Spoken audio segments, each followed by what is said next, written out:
பிரியமானவர்களே, கர்த்தரும் இரட்சகருமாகிய இயேசு கிறிஸ்துவின் இனிய ஈடு இணையற்ற திரு நாமத்தினாலே கிறிஸ்து இயேசுவில் ஜீவ ஊற்று என்கின்ற இந்த நிகழ்ச்சிக்கு உங்களை அன்புடன் வாழ்த்தி வரவேற்கிறேன். கர்த்தர் நல்லவர், அவரது கிருபை இரக்கம் என்றும் உள்ளது. இந்த நாளிலும் நம்முடைய தியானத்திற்கென்று கர்த்தராகிய தேவனுடைய ஆவியானவர் கொடுத்திருக்கிற ஒரு திருவசனம். அது 2 நாளாகமும் 13வது அதிகாரம் 12வது வசனத்தின் முன்பகுதி. 2 நாளாகமும் 13வது அதிகாரம் 12வது வசனத்தின் முன்பகுதி. இதோ தேவன் எங்கள் சேனாதிபதியாய் எங்களுடைய கூட இருக்கிறார். உங்களுக்கு விரோதமாய் பூரியைகளை பெருந்தொனியாய் முழக்குகிற ஆசாரியர்களும் இருக்கிறார்கள். பிரியமானவர்களே, இந்த திருவசனங்களிலே அபியா என்கின்ற யூத அரசனை குறித்து பார்க்கிறோம். இந்த அரசனுடைய நாட்களிலே கர்த்தர் ஒரு ஜெயத்தை கொடுத்தார். அது பிற்காலத்திலே அவருடைய சந்ததிகளிலே வெளிப்பட்டது. இது ஒரு ப்ரோக்ரெசிவ் விக்டரி. பாருங்கள், அபியா சில காரியங்களிலே கர்த்தருக்குள்ளே சீர் பொருந்தாமல் தான் இருந்தார். ஆனால் அவருக்கு ஒரு கிரைசிஸ் வந்த பொழுது, அதாவது இஸ்ரவேலின் மற்ற பகுதிகளிலிருந்து அவரிடத்திலே அந்த தேசத்திற்கு விரோதமாக படையெடுத்து வந்த பொழுது அவர் கர்த்தராகிய தேவனை அண்டிக் கொண்டார். ஆகவே கர்த்தர் அவருக்கு ஒரு ஜெயத்தை கொடுத்தார். அதை குறித்ததான ஒரு சில காரியங்களை நாம் இந்த நாளிலே தியானிக்க போகிறோம். அது மாத்திரமல்ல, பிற்காலத்தில் அந்த ஜெயம் எப்படியெல்லாம் விருத்தி அடைந்தது என்பதை குறித்தும் நாம் தியானிக்க போகிறோம். ஆகவே ஆர்வமாய் கவனியுங்கள். கர்த்தர் நம் நடுவில் மகிமையான காரியங்களை செய்ய போகிறார். ஸ்தோத்திரம். முதலாவதாக இந்த அபியா யார் என்றால் சாலமோனுடைய மகனாகிய ரெகொபெயாமின் மகன். இந்த ரெகொபெயாம் கர்த்தருக்கு முன்பதாக பிரியமில்லாத காரியங்களை செய்து கொண்டு இருந்தார். ஆகவே தான் சாலமோனுடைய காலங்களிலே, சாலமோனுடைய பிற்பகுதியிலே இஸ்ரவேல் நாட்டிற்குள்ளே கர்த்தருக்கு பிரியமில்லாத பலிபீடங்கள், மேடைகள், தொழுகை மேடுகள் கொண்டு வரப்பட்டன. அது கர்த்தருடைய பார்வைக்கு பிரியமில்லாததாக இருந்தது. ஆகவே சாலமோனை அவர் 1-2 முறை எச்சரித்தார். பிற்காலத்திலே அவருடைய மகனுடைய ஆட்சி காலத்திலே அந்த இஸ்ரவேல் நாடு 2 பகுதிகளாக மாறினது, தென்னாடு வடநாடு என்று சொல்லி. அதிலே தென்னாட்டுக்கு ரெகொபெயாம் அரசனாக இருந்தார். அவருடைய மகன் அபியா. பாருங்கள், இந்த அபியா 3 ஆண்டு காலம் ஆட்சி பண்ணினார். அவருடைய ஆட்சி காலத்திலும் இந்த பலிபீடங்கள், தவறான தொழுகை மேடுகள் அப்புறப்படுத்தப்படவில்லை. தவறான பாலுறவு அருவருப்புகள், வேசித்தனம், விபச்சாரங்கள் எல்லாம் அவருடைய தேசத்திலிருந்து அப்புறப்படுத்தப்படவில்லை.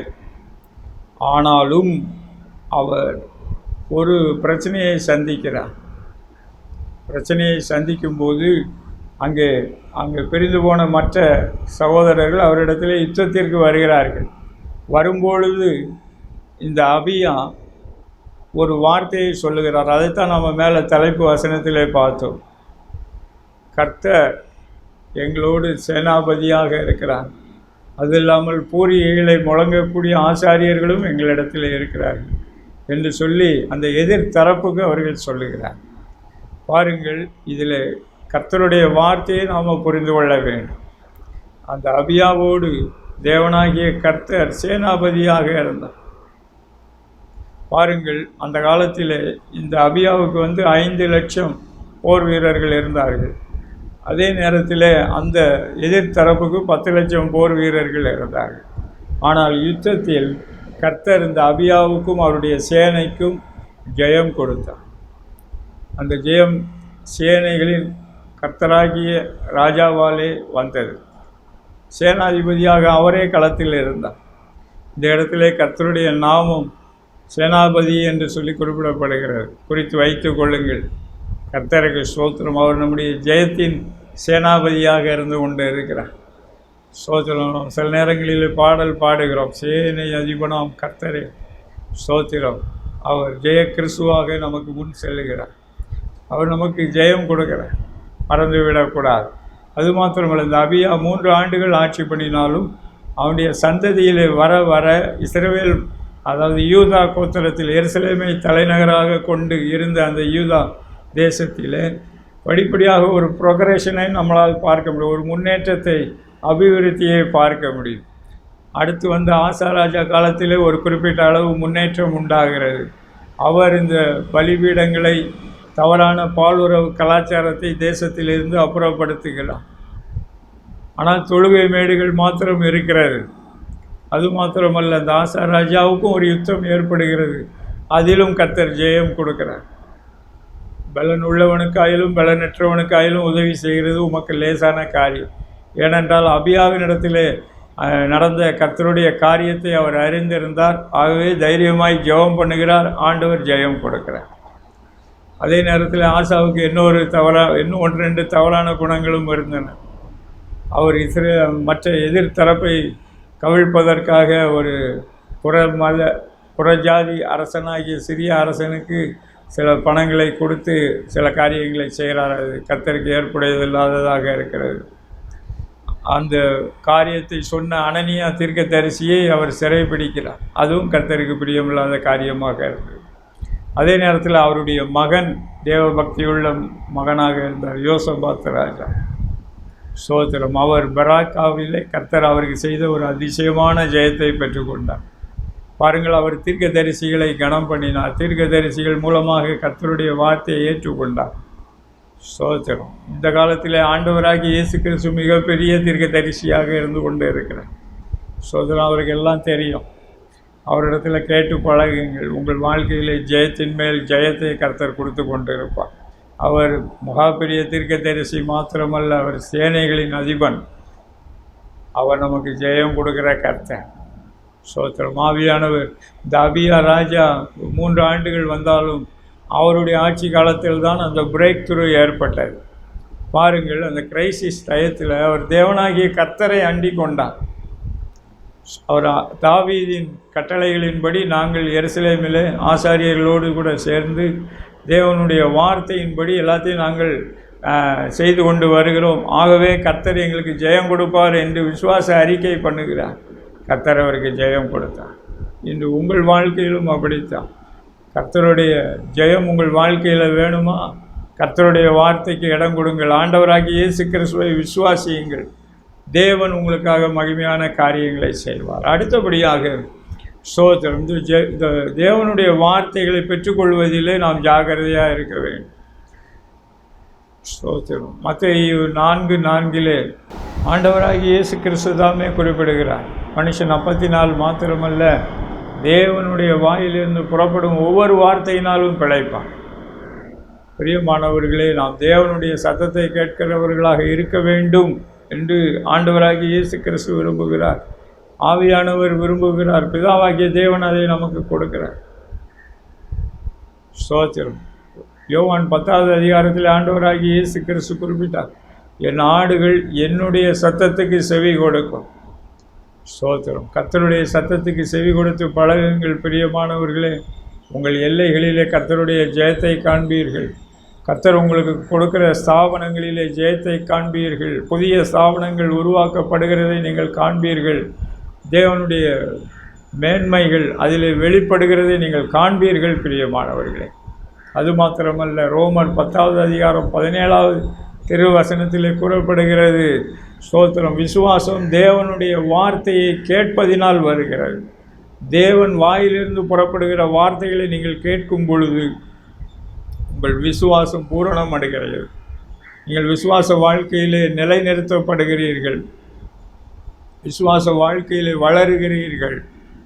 ஸ்தோத்திரம். இந்த விசுவாசம் உங்களுக்குள்ளே எனக்குள்ளே ஒளிந்து போகாதபடிக்கு ஆண்டவராகி இயேசு கிறிஸ்து தாமே ஜெபித்திருக்கிறார், ஜெபிக்கிறார். ஸ்தோத்திரம். அந்த விசுவாசத்தின் மூலமாக தேவன் அவருடைய ராஜ்யத்தின் மகிமையான காரியங்களை நம்முடைய எல்லைகளிலே செய்து கொண்டு இருக்கிறார். வியாதிகள் மறைகின்றன, நோய்கள் மறைகின்றன, பொருளாதார பற்றாக்குறைகள் நீங்குகிறது. கர்த்தர் உங்களுடைய ஸ்தாபனங்களை கட்டி எழுப்புகிறார். அனுக்கிரகங்களை தருகிறார். காரிய சித்தியை தருகிறார். ஜெயத்தின் மேல் ஜெயத்தை தருகிறார். மறந்துவிடக்கூடாது.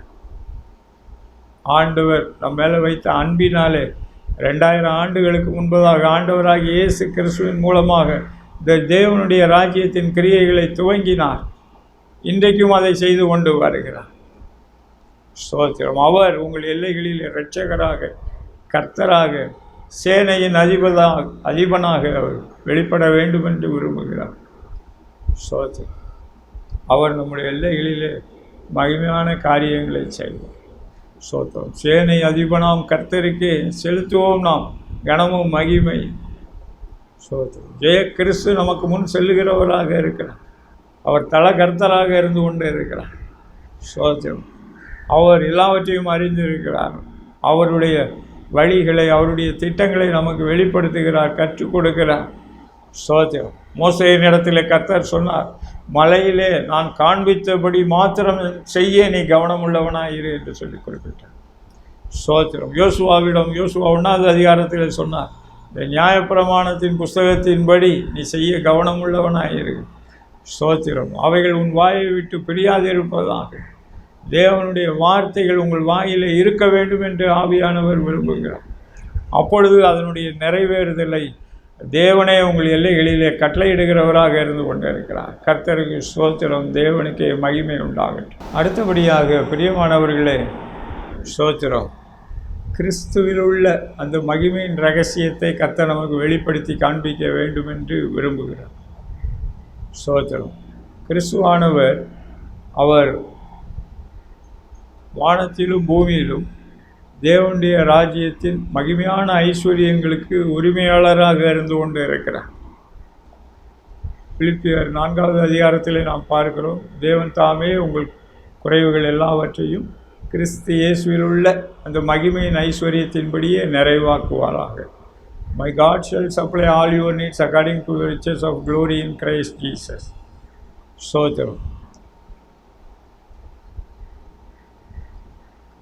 அதில் ஆங்கில வேதாகமத்தில் சொல்லப்பட்டிருக்கிறது, அவருடைய மகிமையின் ஐஸ்வர்யத்தில் என்னை பலப்படுத்துகிற கிறிஸ்துவினாலே எல்லாவற்றையும் செய்ய எனக்கு பலன் உண்டு என்கின்ற வசனம் ஆங்கில வேதாகமத்தில் I can do all things through Christ which strengtheneth me. பாருங்கள், அப்போது ஒரு பக்கம் நம்ம இயேசுவின் மகிமையை நாம் புரிந்து கொள்கிறோம், மற்றொரு பக்கம் கிறிஸ்துவினுடைய அந்த மகிமையின் ஐஸ்வர்யத்திலே அவருக்குள்ளே இருக்கிற அந்த அபிஷேகத்தின் நிறைவை நாம் புரிந்து கொள்ள வேண்டும். அவருடைய மேன்மையின் நிறைவை நாம் புரிந்து கொள்ள வேண்டும். அவருடைய மேன்மையின் நிறைவு என்ன? அது காணக்கூடாத அந்த பரலோகத்தின் தேவனுடைய தற்சொரூபமாக அவர் இருந்து கொண்டு இருக்கிறார். அது மாத்திரமல்ல, ஸ்தோத்திரம், அவருடைய மகிமையின் ஐஸ்வர்யங்களுக்கும் உரிமையாளராக, பொசஸராக இருந்து கொண்டு இருக்கிறார். ஸ்தோத்திரம். நீங்கள் கொலோசியருக்கு எழுதின நிருபம் 1ஆவது அதிகாரம் 19ஆவது வசனத்தில் வாசித்து பாருங்கள். ஸ்தோத்திரம். காணக்கூடாத அந்த பிதா தேவனுடைய ஸ்தோத்திரம், அவருடைய எல்லாவற்றிற்கும் அவர் உரிமையாளராக இருந்து கொண்டே இருக்கிறார். ஸ்தோத்திரம். அதாவது தேவத்துவத்தின் பரிபூர்ணம் எல்லாம் சரீர பிரகாரமாக அவருக்குள் வாசமாக இருக்கிறது என்று அந்த திருவசனம் குறிப்பிடுகிறது. கொலோசியர் 1:19. அதே போல் கொலோசியர் 2ஆவது அதிகாரத்தில் வாசித்து பாருங்கள். 2ஆவது திருவசனம் மற்றும் 20ஆவது திருவசனங்களை வாசித்து பாருங்கள். அந்த பரிபூரணத்துக்குள்ளே நீங்களும் நானும், ஸ்தோத்திரமா, அதாவது பவுல் அப்போஸ்தலன் அந்த காலத்தில் திருச்சபைகளுக்கு எழுதும்போது எழுதுகிறார், இன்று அவருக்குள் நீங்களும் நானும் பரிபூர்ணம் உள்ளவர்களாக இருந்து கொண்டே இருக்கிறோம். ஸ்தோத்திரம். நம்முடைய ஆவிக்குரிய நிலைமையை நாம் சரியாக புரிந்து கொள்ள வேண்டும். அவருக்குள் நாமும் பரிபூர்ணம் உள்ளவர்களாக, தேவத்துவத்தின் பரிபூர்ணத்திலே நமக்குரிய போர்ஷன்ஸுக்கு உரியவர்களாக இருந்து கொண்டு இருக்கிறோம் என்பதை மறந்து விடக்கூடாது. பவுல் அப்போஸ்தலன் அதைத்தான் குறிப்பிடுகிறார். என் தேவன் உங்களுடைய குறைவுகள் எல்லாவற்றையும் கிறிஸ்து இயேசுவுக்குள்ளான அந்த மகிமையின் ஐஸ்வர்யத்தின்படியே நிறைவாக்குவாராம். இன்று உங்கள் வாழ்க்கையிலே, ஊழியங்களிலே, உங்களுக்கு இருக்கக்கூடிய தேவைகளிலே, ஸ்தோத்திரம், இன்னும் ஒரு ஜெயம் இல்லை, ஒரு விருத்தி இல்லை, ஒரு முன்னேற்றம் இல்லை என்று சொல்லி நினைத்து கொண்டு இருக்கிறீர்களா? ஆவியானவர் அதைத்தான் சொல்லுகிறார். ஸ்தோத்திரம். அவருடைய மகிமையின் ஐஸ்வர்யத்திலிருந்து உங்கள் தேவைகள் எல்லாவற்றையும் அந்த காணக்கூடாத பிதாவாகிய தேவன் நிறைவாக்கப் போகிறார். உங்களை ஜெயத்தின் பாதையிலே கொண்டு செல்ல போகிறார். உங்கள் ஸ்தோத்திரம் குடும்பமாக இருக்கலாம், வேலையாக இருக்கலாம், தொழிலாக இருக்கலாம், சொத்து சுதந்திரமாக இருக்கலாம். ஒருவேளை உங்களுக்கு ஒரு வீடு இல்லையே என்று சொல்லி நீங்கள் அங்கலாய்த்து கொண்டு இருக்கலாம். கர்த்தர் அதை நிறைவாக உங்கள் வாழ்க்கையில் கொடுத்து உங்கள் வாழ்க்கையை செழிக்க பண்ண அவர் போதுமானவராக இருந்து கொண்டு இருக்கிறார். கர்த்தருக்கு ஸ்தோத்திரம், தேவனுக்கே மகிமை உண்டாகட்டும். அடுத்தபடியாக 2 கொரிந்தியர் 1வது அதிகாரம் 20வது வசனத்தில் வாசித்து பாருங்கள். இந்த முழு வேதாகமத்தில் உள்ள அனைத்து வாக்குத்தத்தங்களும் கிறிஸ்து இயேசுக்குள் ஆம் என்றும் ஆமேன் என்றும் இருக்கிறது. ஸ்தோத்திரம். இந்த பரிசுத்த வேதாகமத்தில் தேவனாகிய கர்த்தர் அநேக வாக்குத்தத்தங்களை கொடுத்திருக்கிறார். இவைகளிலிருந்து கர்த்தர் உங்களுக்கும் எனக்கும் பிரத்யேகமாக தேவன் நமக்கு கொடுத்திருக்கிற அழைப்பின்படி, தெரிந்து கொள்ளுதலின்படி, பொறுப்புகளின்படி அந்த வாக்குத்தத்தங்களை நமக்கு கொடுக்கிறார். அந்த வாக்குத்தத்தங்களெல்லாம் பிதாவாகிய தேவனுக்கு முன்பதாக கிறிஸ்து இயேசுவுக்குள் ஆம் என்றும் ஆமேன் என்றும் இருக்கிறார். அதனுடைய அர்த்தம் என்னவென்றால், நீங்கள் விசுவாச வாழ்க்கையில் வளரும் பொழுது தேவன் அவர் கொடுத்திருக்கிற ஸ்தாபனங்களில் அதிலே இந்த வாக்குத்தத்தங்களில் நிறைவேறுதல்கள் எல்லாம் அவருக்குள் ஆம் என்றும் ஆமேன் என்றும் இருக்கிறார். ஸ்தோத்திரம். அதனுடைய அர்த்தம் என்ன? அந்த தேவனே அதிலே நமக்கு காரிய சித்தியை, அதிசயமான காரிய சித்தியை, முன்னேற்றத்தை, பெருக்கத்தை, விருத்தியை, அபரித நிறை பெருக்கத்தை கட்டளையிடுகிறார். கர்த்தருக்கு ஸ்தோத்திரம், தேவனுக்கு மகிமை உண்டாகட்டும். பாருங்கள், ஆபிரகாம் சாராளை பாருங்கள். ஏசாயா 51வது அதிகாரத்தில் ஆண்டவர் அவர்களை நோக்கி பார்க்க சொல்கிறார். உங்களுடைய தகப்பனாகிய ஆபிரகாமின் சாராளை நோக்கி பாருங்கள். அவன் ஒருவனாய் இருக்கும்போது அவனை அழைத்து அவனை ஆசீர்வதித்து பெருக பண்ணினேன் என்று குறிப்பிடுகிறார். எனக்கல்மா இன்று ஆண்டவராகிய இயேசு கிறிஸ்துவை ஏற்றுக்கொண்டு இருக்கிற உங்களுக்கும் எனக்கும் அவர் இதே வாக்குறுதி எல்லாருக்கும் கொடுக்கிறார். ஸ்தோத்திரம். உங்கள் வாழ்க்கையில் ஆசீர்வாதத்தை காண்பீர்கள், பெருக்கத்தை காண்பீர்கள், விருத்தியை காண்பீர்கள். கர்த்தருக்கு ஸ்தோத்திரம், தேவனுக்கே மகிமை. ஸ்தோத்திரம். அதில் ஆவியானவர் ஆண்டவராகிய இயேசு கிறிஸ்துவின் மூலமாக பிதாவாகிய தேவன் அதை ஆம் என்றும் ஆமேன் என்றும் அங்கீகரித்திருக்கிறார். இப்பொழுதும் அங்கீகரித்து கொண்டு இருக்கிறார். ஒருவேளை நீங்கள் சொல்லலாம், நான் இன்னும் ஆண்டவராகிய இயேசு கிறிஸ்துவை ஏற்றுக்கொள்ளவில்லை. ஸ்தோத்திரம், இன்றைக்கி தான் கேள்விப்படுகிறேன், இல்லை என்றால் நான் அதை சாக்கு போக்கு சொல்லி தள்ளி போட்டுக்கொண்டே இருக்கிறேன் என்று சொல்லி நீங்கள் சொல்லிக்கொண்டே இருக்கலாம். இன்றைக்கு கர்த்தருக்கு முன்பதாக ஒரு சரியான நிலைப்பாட்டை எடுத்துக்கொள்ளுங்கள். அந்த காணக்கூடாத பிதா தேவனுக்கு முன்பதாக ஸ்தோத்திரம் ஒரு சரியான முழுமையான மனம் திரும்புதலின் வாழ்க்கைக்கு உங்கள் வாழ்க்கை முறையை சீர்படுத்தி கர்த்தருக்கு ஏற்புடைய விதத்திலே, தகுதியான விதத்திலே, பிரியமான விதத்திலே வாழ உங்களை அர்ப்பணியுங்கள். ஆண்டவராகிய இயேசு கிறிஸ்துவின் மூலமாக அந்த இரட்சிப்பின் நிச்சயத்தை பெற்றுக்கொள்ள இன்றே ஜெபம் பண்ணுங்கள். ஆண்டவரே, நான் உங்கள் பிள்ளை, நீர் சிலுவையில் சிந்தின அந்த இரத்தத்தின் மூலமாக என்னுடைய பாவங்களை மன்னியும் ஆண்டவரே, என்னை உம்முடைய பிள்ளையாக ஏற்றுக்கொள், என்னுடைய இருதயத்திலே நீர் வாசம் பண்ணும் என்று சொல்லி கேளுங்க. ஸ்தோத்திரம். கர்த்தர் அந்த நிச்சயத்தை இப்பொழுதே கொடுப்பார் உங்களுக்கு. உங்கள் இருதயத்தில் அந்த பாவ மன்னிப்பின் நிச்சயத்தையும் கர்த்தருக்குள்ளே புதிதாக்கப்படுகிற அனுபவத்தையும் கர்த்தர் இந்த நாட்களில் இலவசமாய் கொடுத்து கொண்டு இருக்கிறார். உங்களுக்கும் கொடுப்பார். கர்த்தருடைய நாமத்தினாலே நீங்கள் அதை இப்பொழுதே பெற்றுக்கொள்ளலாம். நீங்கள் அதை பெற்றுக்கொள்ளும் பொழுது அந்த பரலோகத்தின் தேவனுடைய பிள்ளைகளாக, புத்திரர்களாக நீங்கள் இருக்கிறீர்கள் என்பதை மறந்து விடாது. இந்த வேதாகமத்தில் உங்களை குறித்து சொல்லப்பட்டிருக்கிற வாக்குத்தத்தங்கள் எல்லாம் கிறிஸ்து இயேசுவுக்குள் ஆம் என்றும் ஆமேன் என்றும் இருக்கிறார். அது மாத்திரமல்ல, இந்த நாளிலே நாம் தியானித்து கொண்டு இருக்கிறபடி இந்த அபியா ராஜா ஸ்தோத்திரம், அவன் சில காரியங்களிலே தேவனுடைய காரியங்களிலே பூரணமாக வளர்ச்சி அடையாதவனாக இருந்தாலும் தேவனை நோக்கி முறையிட்ட பொழுது தேவன் அவனுக்காக வெளிப்பட்டார். யுத்தத்தில் ஒரு மகிமையான ஜெயத்தை கொடுத்தான். அது மாத்திரமல்ல, ஸ்தோத்திரம், அவனுடைய சந்ததி ஆசீர்வதிக்கப்பட்டது. ஆசா ராஜா ஆசீர்வதிக்கப்பட்டான். யோசபாத் ராஜா அவனுடைய சேனை ஆசீர்வதிக்கப்பட்டது. எனக்கு அன்பான தேவனுடைய பிள்ளைகளை, இதில் இன்னும் செய்ய வேண்டிய காரியம் நமக்கு இன்னும் ஒன்று ஒன்றெண்டு இருக்கிறது.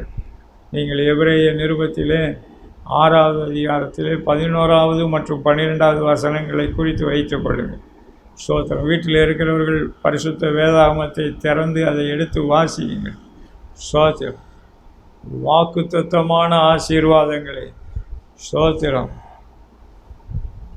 நீடிய பொறுமையினாலும் விசுவாசத்தினாலும் சுதந்திரிக்கிறவர்களை நீங்கள் பின்பற்றுகிறவர்களாக இருங்கள் என்று ஆவியானவர் குறிப்பிடுகிறார். ஸ்தோத்திரம். இன்றைக்கி பைபிளில் வாக்குத்தத்தம் இருக்குது. ஸ்தோத்திரம். அதுக்கு நான் ஆண்டவரே ஆசீர்வதிங்க அப்படி சொல்லி ஜெபம் பண்ணிட்டேன், அதோடு என் வேலை முடிஞ்சு போச்சுன்னு நினைக்காதீங்க. கர்த்தருக்கு ஏற்ற பிரயாசங்களை நீங்கள் பட வேண்டும் என்று ஆவியானவர் விரும்புகிறார். ஸ்தோத்திரம். ஆமாம், பிரயாசப்படுகிறவன் முந்தி பலனடைய வேண்டும், அவனுக்கு தான் பலன். ஸ்தோத்திரம். நம்ம அந்த விஷயங்களில் சோம்பேறித்தனமாக இருக்கக்கூடாது. கர்த்தருக்குள்ளே ஆவியானவரால் நடத்தப்படுகிறவர்களாக இருக்க வேண்டும். பரிசுத்த ஆவியானவருடைய அபிஷேகத்தை பெற்றுக்கொள்ளுங்கள். ஸ்தோத்திரம். அது மாத்திரமல்ல, இந்த வாக்குத்தத்தங்களெல்லாம் எதற்காக நம்ம வாழ்க்கையில் நிறைவேறுகிறது? அங்கே 2 கொரிந்தியர் 1:20 அப்போஸ்தலன் சொல்லுகிறார், ஸ்தோத்திரம், உங்களால் தேவனுக்கு மகிமை உண்டாகும்படிக்கு நாங்கள் இதை உங்களுக்கு சொல்லுகிறோம். ஸ்தோத்திரம். நீங்கள் ஒரு ஜெய வீரர்களாக, விக்டர்ஸாக இருக்க வேண்டும் என்றால் அதன் மூலமாக தேவனுடைய நாமம் மகிமைப்படுவதற்காக கர்த்தர் உங்களை ஆசீர்வதிக்கிறார். ஸ்தோத்திரம். தேவனுடைய நாமம் மகிமைக்கென்று தான் இந்த வாக்குத்தத்தங்கள் எல்லாம் கிறிஸ்து இயேசுவுக்குள். ஸ்தோத்திரம். ஆமென்றும் ஆமேன் என்றும் பிதாவாகிய தேவனுக்கு முன்பதாக இருந்து கொண்டு இருக்கிறது. ஸ்தோத்திரம். இன்று விசுவாசத்தின் முழு நிச்சயத்திற்குள்ளே ஆண்டவரே என்று சொல்லுங்கள். ஆண்டவர் அங்கிருந்து ஆமேன்னு சொல்லுவார். ஸ்தோத்திரம். வெளிப்படுத்தின விசேஷத்தில் ஆண்டவராகி இயேசு கிறிஸ்துவுக்கு ஒரு பேரே ஆமேன் என்று இருக்கிறது. ஸ்தோத்திரம். நீங்கள் கரெக்டான ஒரு முடிவு எடுத்து, தீர்மானம் எடுத்து கர்த்தரை ஃபாலோ பண்ணணும் அப்படின்னு சொல்லி நீங்கள் தீர்மானிச்சிட்டிங்கன்னா, ஜெபித்தீங்கன்னா, ஸ்தோத்திரம், அவர் அங்கேருந்து ஆமேன்னு சொல்லியிருக்கிறார். அவர் ஆமேன்னு சொன்னார்னா உடனே அந்த காரியம் உங்கள் வாழ்க்கையில் நிறைவேறிடும். ஸ்தோத்திரம். அதுக்குன்னு ஒரு டைம் இருக்குது. ஆமாம், காலங்கள் இருக்குது.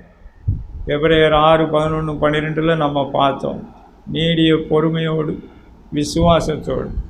ஸ்தோத்திரம். விசுவாசத்தை கர்த்தர் நமக்கு கொடுக்குறார் அவருடைய வார்த்தையின்படி. அந்த விசுவாசத்தை பரிசுத்த ஆவியானவருடைய ஒத்தாசையோடு காத்து கொள்ள வேண்டும். அது முக்கியமான காரியம். அதை காற்றுல பறக்க விட்டுறக்கூடாது. ஸ்தோத்திரம். அப்போஸ்தலனாகிய பவுல் குறிப்பிடுகிறார், ஓட்டத்தை வெற்றிகரமாக முடித்தேன், விசுவாசத்தை காத்து கொண்டேன். அப்போது கர்த்தர் காத்து கொள்ளுகிறார், இவரும் அதோடு சேர்ந்து கோஆப்ரேட் பண்ணுகிறார். கர்த்தர் அதில் ஜெயத்தையும் நிறைவேறுதலையும் ஆசீர்வாதத்தையும் பாதுகாவலையும் கொடுக்கிறார். ஸ்தோத்திரம். கர்த்தருக்கு ஸ்தோத்திரம். தேவனுக்கு மகிமை. இதில் ஆவியானவர் நம்மளிடத்தில் எதிர்பார்க்கிற காரியம் நீடிய பொறுமை. இந்த நீடிய பொறுமை என்றால் எதை குறிக்கிறது? கலாத்தியர் 5வது அதிகாரம் 7வது திருவசனம். ஸ்தோத்திரம். நிலத்தை பயிரிடுகிறவன் நீடிய பொறுமையோடு கூட இருந்து கர்த்தர் வரும் அளவும் அவன் காத்து கொண்டே இருக்கிறான். முன்மாறி மழைக்காகவும் பின்மாறி மழைக்காகவும் காத்திருக்கிறான். There is a time period for everything. ஒவ்வொரு காரியத்திற்கும் ஒரு கால அளவு உண்டு. பிரசங்கின் புத்தகம் 1வது அதிகாரம் அப்படி சொல்லுகிறது. விதைக்க ஒரு காலம் உண்டு, அறுக்க ஒரு காலம் உண்டு, நட ஒரு காலம் உண்டு, நட்டதை பிடுங்க ஒரு காலம் உண்டு. நாம் கர்த்தரோடு இருக்கும்போது காலங்கள் அவர் கையில் இருக்கிறது. கர்த்தர் நம்மை நேர்த்தியாய் நடத்தி செல்லுகிறோம். அவர் சகலத்தையும் அதினதின் காலத்திலே அவர் நேர்த்தியாய் செய்கிறவராக இருந்து கொண்டே இருக்கிறார். அதிலே நமக்கு நீடிய பொறுமை அவசியமாக காணப்படுகிறது.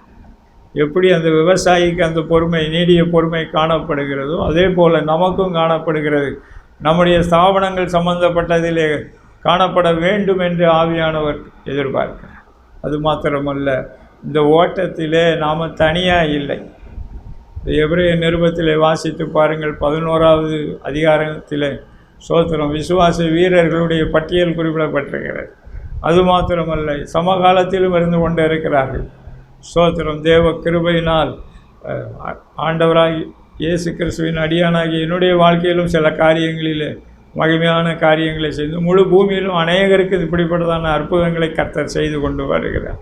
உங்களுக்கும் இந்த நாளில் நிச்சயமாய் செய்வோம். உங்களை உற்சாகப்படுத்தி கொள்ளுங்கள். ஸ்தோத்திரம். கர்த்தரோடு ஓடுகிற ஓட்டத்தில் நீடிய பொறுமையோடும் விசுவாசத்தோடும் வாக்குத்தத்தமாகிய ஆசீர்வாதங்களை சுதந்திரிக்கிறவர்களை நீங்கள் பின்பற்றுங்கள் என்று ஆவியானவர் குறிப்பிடுகிறார். ஸ்தோத்திரம். உங்களுக்கு அருகாமையில் இருக்கிற கர்த்தருடைய சபையில் ஒரு ஆக்டிவ் மெம்பராக இருங்கள். கர்த்தர் உங்களை ஸ்தோத்திரம் உங்களை உங்களுக்கு காண்பிக்கின்ற ஒரு சுவிசேஷ ஊழியத்தில், ஒரு மிஷினரி ஊழியத்தில் ஒரு பங்காளராக, ஒரு செயல்படும் கிறிஸ்தவராக நீங்கள் இணைய முன்வாருங்கள். கர்த்தர் உங்கள் எல்லைகளில் அதை பார்ப்பார். ஸ்தோத்திரம். உங்கள் காரியங்களில் தேவனுடைய தரிசனங்களை கொடுப்பார், காரிய சித்தியை கொடுப்பார், அனுகூலத்தை கொடுப்பார், அதிசயங்களை அற்புதங்களை செய்து தேவனுக்கு மகிமை உண்டாக அதை செய்து கொண்டே இருப்பார். ஸ்தோத்திரம். அது மாத்திரமல்ல, ஸ்தோத்திரம், உங்கள் மூலமாக இந்த முழு பூமியிலும் அவருடைய வழிகளும் அவருடைய இரட்சணியமும் விளங்கும்படிக்கு செய்வார். சங்கீதக்காரன் சங்கீதம் 67:1-2 ஜெபம் பண்ணுகிறான். இந்த முழு பூமி எங்கிலும் உம்முடைய வழிகளும் உம்முடைய இரட்சணியமும் விளங்கும்படிக்கு தேவனே என்னை ஆசீர்வதியும் என்று சொல்லி ஜெபம் பண்ணுகிறான். கர்த்தர் அந்த சங்கீதக்காரனை ஆசீர்வதித்தார், இஸ்ரவேல் மக்களை ஆசீர்வதித்தார், தேசத்தை ஆசீர்வதித்தார். இன்னும் முழு பூமியிலும் கர்த்தருடைய மகிமையான சுவிசேஷம், ஆண்டவராகிய இயேசு கிறிஸ்துவே வழி, சத்தியம், ஜீவன் என்கின்ற தொனி முழங்கி கொண்டிருக்கிறது, விளங்கி கொண்டிருக்கிறது.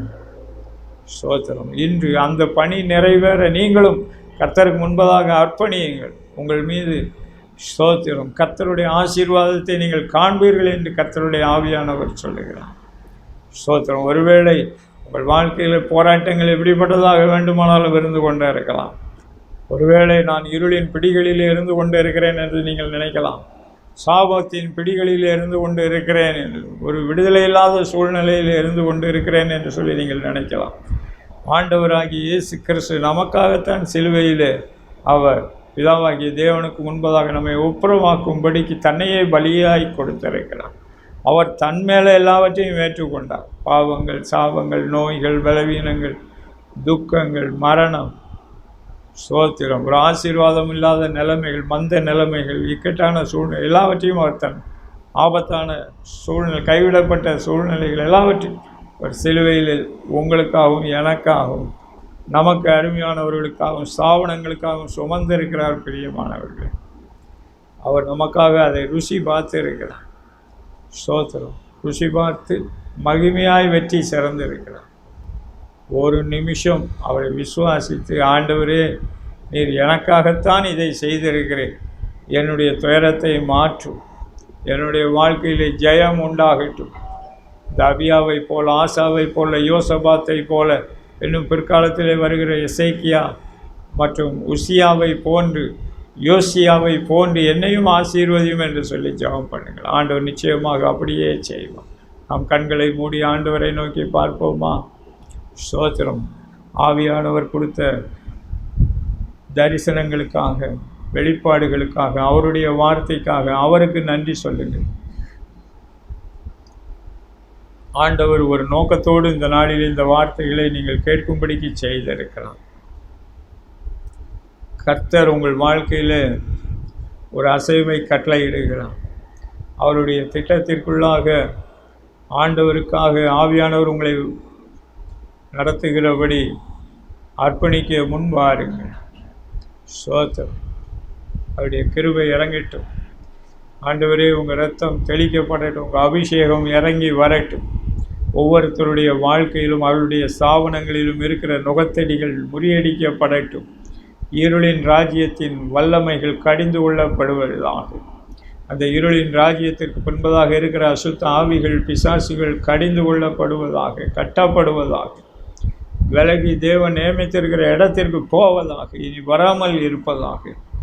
சாபங்கள், பற்றாக்குறைகள், நுகத்தடிகள் எல்லாம் கர்த்தருடைய நாமத்தினாலே முறிக்கப்படுவதாக.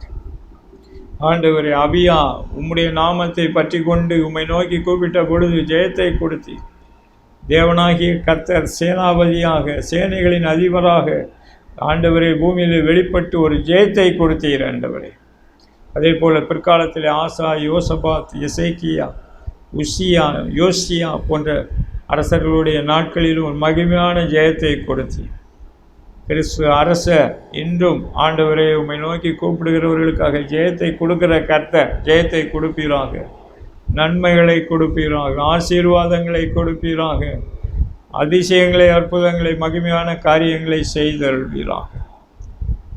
இன்று மாத்திரமல்லப்பா, இவர்கள் இன்று முதற்கொண்டு வாக்குத்தத்தமான ஆசீர்வாதங்களை நீடிய பொறுமையினாலும் விசுவாசத்தினாலும் சுதந்திரிக்கிறவர்களாக இருக்கும்படிக்கு உம்முடைய நாமத்தின் நிமித்தம் ஆசீர்வதிப்பீராக. கர்த்தருடைய அக்கினி இறங்கட்டும், கர்த்தருடைய ஒத்தாசை இறங்கட்டும். நல்ல விடுதலை, மீட்பு, விசாலம் உண்டாகட்டும், பரிசுத்தம் உண்டாகட்டும், ஆசீர்வாதம் உண்டாகட்டும், பாதுகாவல் உண்டாகட்டும். அப்பா ஆண்டவரே, எங்கள் ஜெபங்களை கேட்டதற்காக நன்றி சொல்லுகிறோம். கர்த்தருடைய அபிஷேகம் இறங்குகிறது.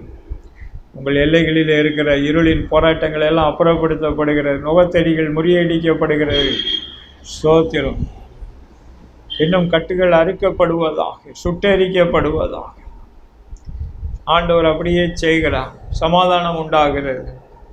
ஸ்தோத்திரம். உங்கள் எல்லைகளிலே தேவனுடைய வாக்குறுதிகளின் நிறைவேறுதல்களை கர்த்தருடைய நாமத்தினாலே நீங்கள் காண்பீர்கள், அதை பெற்றுக்கொள்வீர்கள், சுதந்திரிப்பீர்கள் என்று ஆவியானவர் சொல்லுகிறார்.